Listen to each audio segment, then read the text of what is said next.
നിന്നെ സ്നേഹിക്കുന്ന ഒരാളായിക്കണം. എല്ലാവരെയും കൊണ്ടുള്ള. അതെ, തീർച്ചയായും. ഹായ് ഫ്രണ്ട്സ്, ഞാനിപ്പോൾ ഉള്ളത് കോഴിക്കോട് ആണ്. കോഴിക്കോട് ജില്ലയിൽ കോഴിക്കോട് എന്ന ടൗണിൽ തന്നെയാണ്, മീൻചന്തേൻ്റെ അടുത്തുള്ള ഇവിടെ നടുവട്ടം എന്ന് പറഞ്ഞ സ്ഥലത്താണ്. ബേപ്പൂര് പോകുന്ന റോഡിൽ നടുവട്ടം. ഇവിടെ വന്നത് സൈറ ബാനുവിനെ കാണാനാണ്. സൈറ ബാനുവിനെ പറ്റിയ നല്ലൊരു വരനെ നമുക്ക് കണ്ടെത്തണം. സൈറ ബാനുവിന് ഉയരം കുറവാണ്. ഉയരം കുറവ് എന്ന് പറഞ്ഞാൽ ഒരു 4 അടി 4.5 അടിയാണ്. കറക്റ്റ് അളവ് അവർക്ക് അറിയില്ല. അപ്പോൾ നമുക്ക് വീഡിയോയിൽ കാണിച്ചു തരാം നിങ്ങൾക്ക് ഉള്ളവരൊക്കെ കേട്ടോ. അപ്പോൾ നല്ലൊരു ആലോചന വരട്ടെ. ഓക്കെ, ബാക്കി നമുക്ക് സംസാരിക്കാം. അതുപോലെ വീട് കാണിക്കാത്തത് ഇവർ പണയത്തിന് നിൽക്കുകയാണ്. ഇവിടെ ഇവർ സ്വന്തം വീട് മാറാറുണ്ട്. അപ്പോൾ അതിപ്പോൾ പൂട്ടിയിട്ടിട്ടുള്ളത്. ഇവരിപ്പോൾ ഉള്ളത് പണയത്തിനാണ്. ഓക്കെ, അപ്പോൾ ഇതാണ് സൈറ ബാനു. ഇതാണ് ഓളെ ഉയരം കേട്ടോ. സൈറ ബാനു, എന്തൊക്കെയാ വിശേഷോ? നല്ല വിശേഷം. സുഖല്ലേ? ഓ, സുഖാണ്. സുഖം. എന്നാ അവിടെ ഇരുന്നോ. സൈറ ബാനുവിന്റെ ഒരു വിവാഹം കഴിഞ്ഞിട്ട് ഡിവോഴ്സ് ആയതാ അല്ലേ? അതെ, ഡിവോഴ്സ് ആയതാണ്. അതിപ്പോ എത്രയായി ഒഴിവായിട്ട്? 11 മാസം. അതെന്ത് പറ്റിയാ?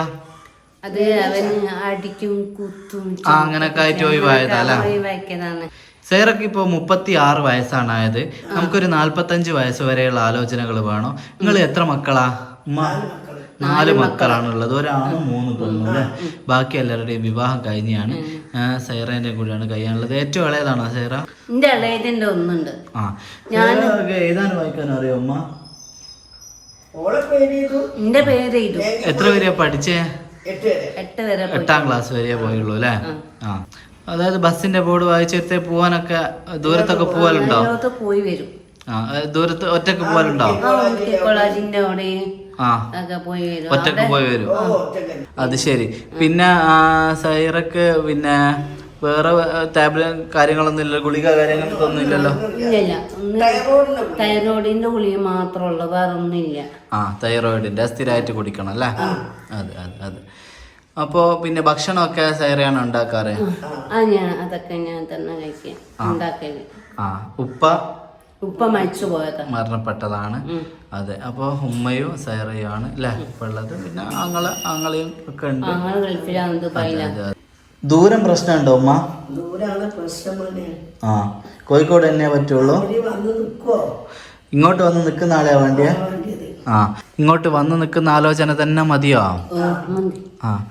പോവാൻ തീരെ നിന്നെ സ്നേഹിക്കുന്ന ഒരാളായിക്കണം.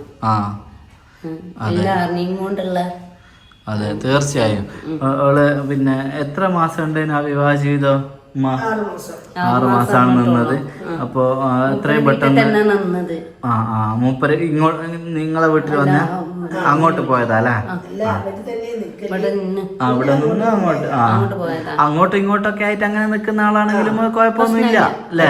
അങ്ങോട്ടും ഇങ്ങോട്ടും ഇവിടെ തന്നെ നില്ല. 10 ദിവസം അവിടെ നിൽക്കുക, 2 ദിവസം ഇവിടെ നിൽക്കുക, അങ്ങനെയൊക്കെ നിൽക്കാലോ. അതൊന്നും കുഴപ്പമില്ലല്ലോ. ചിലപ്പോ ജോലി കാര്യങ്ങളൊക്കെ ഉള്ളവർക്ക് അപ്പൊ അങ്ങോട്ടും ഇങ്ങോട്ടും അതൊന്നും കുഴപ്പമില്ല. പിന്നെ ഉയരം ബാനുവിന്റെ അത്ര തന്നെ വരെയുള്ള ആള് ഒരേപോലെ ആയാലും ശരിയാവില്ല.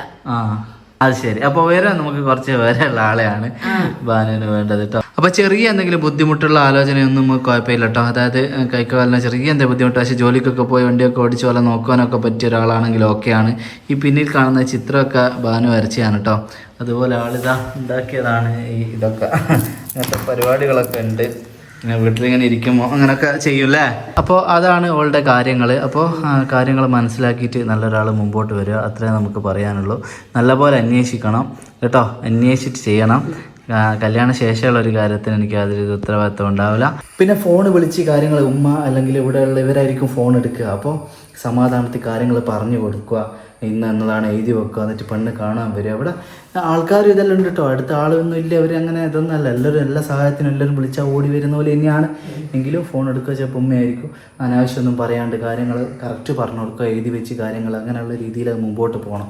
അതും നിങ്ങൾ ശ്രദ്ധിക്കണം കേട്ടോ. അപ്പോൾ ഫ്രണ്ട്സ്, സൈറ ബാനു ഉമ്മയും കാര്യങ്ങളെല്ലാം വ്യക്തമായിട്ട് പറഞ്ഞിട്ടുണ്ട്. ഓക്ക് ചെറിയൊരു പക്വതക്കുറവ് കൂടെ ഉണ്ട് കേട്ടോ. അതായത് പക്വതക്കുറവ് എന്ന് പറഞ്ഞാൽ അവൾ സ്കൂളിൽ പോയത് 8ാം ക്ലാസ് വരെയാണ്. അപ്പോൾ ആളുകളായിട്ടുള്ള ഇടപഴകലും സ്കൂൾ ലൈഫും അതൊക്കെ ഒരു പുറത്തുള്ള സൊസൈറ്റി ആയിട്ടുള്ള ഇതൊക്കെ കുറവാണ്. അപ്പോൾ അതിൻ്റെതായൊരു പക്വതക്കുറവും കാര്യങ്ങൾ പറയുമ്പോൾ പെട്ടെന്ന് അങ്ങ് ഉൾക്കൊള്ളാനുള്ള ഒരു കഴിവൊക്കെ കുറവുണ്ട്. പക്ഷെ അവൾ കുക്കിംഗ് ചെയ്യും, ഇവിടുത്തെ എല്ലാ കാര്യങ്ങളും ചെയ്യും.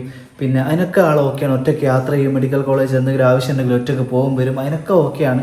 പക്ഷേ ചെറിയൊരു പക്വതക്കുറവ് കാര്യങ്ങളുണ്ട്. പിന്നെ ഉയരത്തിൻ്റെ പറഞ്ഞല്ലോ, ചെറിയൊരു ഉയരം കൂടുതലുള്ള വരനാണ്, ഒരുപാട് ഹൈറ്റുള്ള ആൾ അങ്ങനെയൊന്നുമല്ല. ഇവർക്ക് എന്ന് പറഞ്ഞാൽ എത്രയും പെട്ടെന്ന് മോളെ കല്യാണം നടക്കണം എന്നുള്ളതാണ്. ഒന്ന് ഡിവോഴ്സ് ആയതാണ്, ഉമ്മാൻ്റെ കണ്ണീരിനൊരു അറുതി വേണമെന്നുള്ളതാണ്.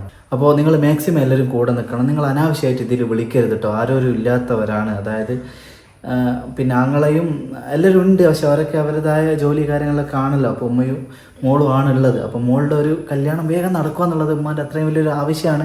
ഇപ്പോൾ മോക്കൊരു കൂട്ടുണ്ടാവുക എന്നുള്ളത്. ഇപ്പോൾ ഈ വീട് പോലും ഒരു പണയത്തിനാണ്, അതായത് വാടക കൊടുക്കാണ്ട് നിൽക്കുന്ന വാടക വീട് തന്നെയാണ് ഈ പണയം എന്ന് പറയുന്നത്. നമ്മൾ സ്വന്തം എല്ലാ പക്ഷേ അങ്ങനെ നിൽക്കുന്നതാണ്. സ്വന്തം വീടുണ്ട്, അവിടെ ഒരു നല്ലൊരു സൗകര്യമുള്ള ഇടത്തിലേക്ക് ഇവർ മാറിയതും കാര്യങ്ങളൊക്കെയാണ്. നിങ്ങൾ അറിവിലോ മറ്റോ അങ്ങനെയുള്ള ഒരു വരനുണ്ട് നിങ്ങൾ കണക്ട് ചെയ്ത് കൊടുക്കുക എന്നുള്ളതാണ്. വെറുതെ വിളിച്ച് ഇവരെ ബുദ്ധിമുട്ടിക്കരുത് കേട്ടോ. അപ്പോൾ ചെറിയ ബുദ്ധിമുട്ടുള്ളതൊന്നും നമുക്ക് പ്രശ്നമില്ല. ജോലി ചെയ്ത് മോളെ നോക്കാൻ പറ്റുന്ന ഒരാളായിരിക്കണം എന്നുള്ളത് മാത്രമാണ്. വേറെ വലിയ കണ്ടീഷനോ കാര്യമൊന്നും നോക്കണ്ട. അവർ മോള് പറഞ്ഞാൽ നോക്കണ്ടാവുള്ളൂ, ഒരു ഇതിന് പറയുന്നതാണ്. പക്ഷേ ജോലി ചെയ്ത് ഓളെ നോക്കുക, സന്തോഷമായിട്ട് ജീവിക്കുക. ഒരു 45 വയസ്സിൻ്റെ ഉള്ളിലുള്ള ഒരാൾ വരിക എന്നുള്ളതാണ്. 36 ഒക്കെ വയസ്സായത്. അപ്പോൾ അതിൻ്റെ ഉള്ളിലുള്ള ഒരാൾ വരട്ടെ, ആരും അനാവശ്യമായിട്ട് വിളിക്കരുത്. അപ്പോൾ ശരി, നിങ്ങൾ മാക്സിമം കൂടെ നിൽക്കുക. അറിയുന്ന ആളുകളിലേക്കൊന്ന് കണക്ട് ചെയ്ത് പറ്റുന്നവരുണ്ട് ഈ നമ്പറിലൊന്ന് വിളിച്ച് ഇവരുമായിട്ട് ബന്ധപ്പെടുക. ഓക്കെ.